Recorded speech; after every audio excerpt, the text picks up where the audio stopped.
ये काली हल्दी। अंजुमन कृषि क्षेत्र में बोले नहीं। आज हम मध्य प्रदेश के जावरा तहसील के ग्राम सादाखेड़ी में यहाँ खड़े हैं और यहाँ पर राजमुछाल न्यूज़ टीम आई है। और ये जो जिस खेत में हम खड़े हैं यहाँ पर जो है कौन सी फसल बो रखी है? ये सर्पगंधा, ये सर्पगंधा बोई रखी है। दूसरी तरफ अश्वगंधा। अश्वगंधा फसल बो रखी है। और ये जो किसान जागरूक और युवा किसान हैं और अब इनसे बात करते हैं ये फसल के बारे में। भाई हाँ सर, सबसे पहले तो आप अपना नाम बताइए। मैं दिनेश धाकड़, गांव सादाखेड़ी, तहसील जावरा, जिला रतलाम से। और मैं पिछले 15-16 साल से सर्पगंधा, अकरकरा, अश्वगंधा की खेती कर रहा हूँ। तो मुझे अच्छा मतलब इसमें बेनिफिट मिल रहा है। ये जो आपने ये लाइन क्यों चुनी है? ये देखो परंपरागत खेती करते थे, उसमें मुनाफा कम मिल रहा था। अब उसमें लागत ज़्यादा आ रही है दूसरी फसलों में। अब इसमें लागत कम है, वो मुनाफा ज़्यादा है, तो इसलिए इसको चुना। मतलब धीरे धीरे इसी पर जोर है अपना के यही करेंगे आगे भी, और अलग अलग औषधि फसलें करते जाएंगे नई चीज़ लाके। तो ये आपने जो कहीं ट्रेनिंग ली थी इसकी क्या? हाँ, ट्रेनिंग ली ना 2 बार। कहाँ ली? जावरा तहसील में ली, अपने जो उद्यानिकी विभाग है। और गांव में भी ये जो सस्ता वाले सॉलिडाइज सस्ता वालों ने दिलवाई। शासन इसमें क्या अनुदान या कुछ मदद मिलती है शासन की तरफ से? देखो शासन से तो फिलहाल में कुछ हाँ बस थोड़ी बहुत मिलती है मदद, प्रोत्साहन के लिए मतलब? हाँ थोड़ी बहुत मदद मिल जाती है। हाँ। अच्छा, अब ये बताइए कि ये कौन से पौधे खड़े हैं? ये सर्पगंधा के है। हाँ। तो इसमें जैसे अभी ये पौधे हैं, मतलब तो ये बीज आ रहे हैं। ये बीज पकेंगे अपने 1 या 2 महीने में ये पक जाएंगे। और जो डबल बीज आएगी रिटर्न में वो पकेंगे अगस्त महीने में। हाँ तो उस समय। हाँ हाँ, तो उस इसमें जो है मतलब जैसे एक तो ये जो तना, हाँ बीज और तना, हाँ और अंदर जड़ भी, हाँ, इसका मेन पार्ट बीज और जड़ ही है। बीज और जड़। हाँ, बाकी का तो कभी डिमांड हो तो बेच सकते हैं, लेकिन घर पर ही रहेगा। तो जला दो इसको फिर, या फिर खाता बनवा लो। अच्छा, ये जो जैसे दूसरी फसल को कहाँ पर है वो अश्वगंधा है, तो वो थोड़ी एक दूसरे खेत में हो, इससे थोड़ा दूर है, 200-300 फीट ही है, ज़्यादा नहीं है। हाँ चलो, एक फसल तो यहाँ पर देख ली है और एक फसल और जो है औषधि फसल है वो और देखने हैं। तो अब चलते हैं वहीं पर मौके पर। अभी यहाँ थोड़ी देर पहले ही सर्पगंधा और काली हल्दी की खेती का मौके पर मुआयना किया, किसान से जानकारी ली और अब किसान से रूबरू बात करते हैं, वही खेती कैसे करते हैं, इसकी पैदावार कैसी रहती है और इसमें कौन कौन से रोग लगते हैं, उसके उपचार के लिए क्या करना पड़ता है, ये पूरी जानकारी अपन लेते हैं। तो जानकारी लेते हैं हम। नमस्कार, मैं हाँ। दिनेश धाकड़, गांव सादाखेड़ी, तहसील जावरा, जिला रतलाम से।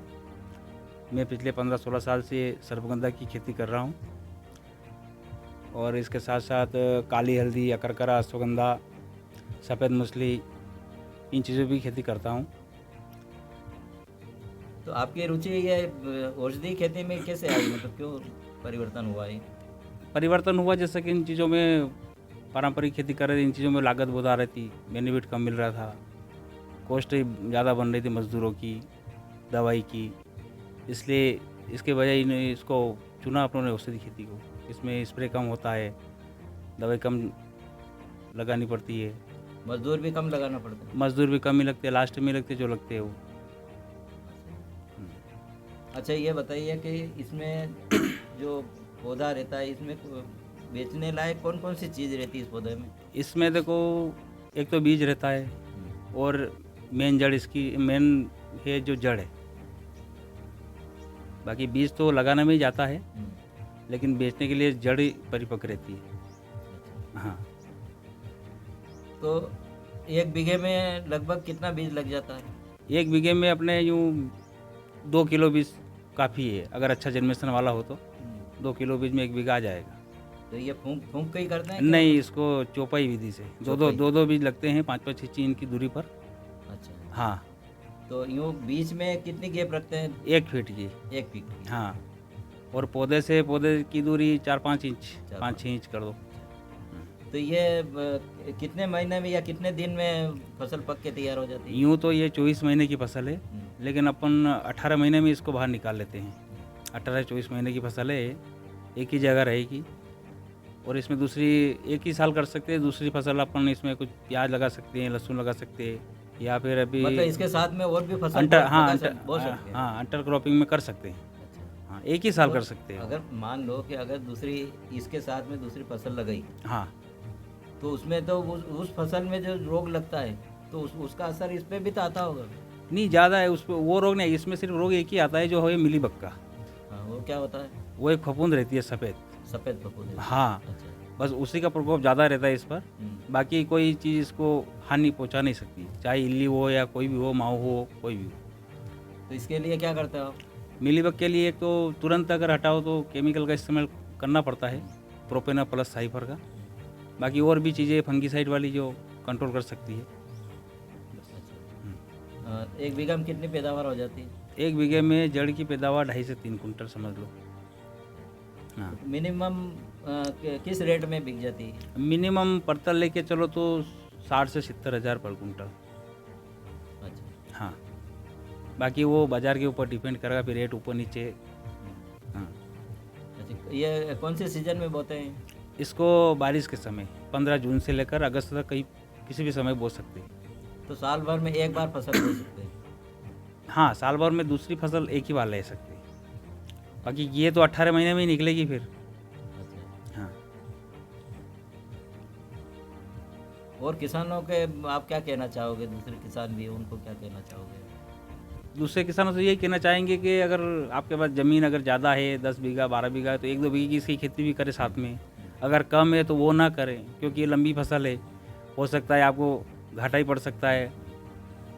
बाकी जो ज़्यादा ज़मीन 10-12 बीघा वाले हैं वो तो 1-2 बीघे लगा ही सकते हैं। हाँ, थोड़ा लगा सकते हैं। हाँ, बाकी अकरकरा भी कर सकते हो, अश्वगंधा भी लगा सकते हो। थोड़े-थोड़े कॉस्ट में करेंगे तो अच्छा रहेगा।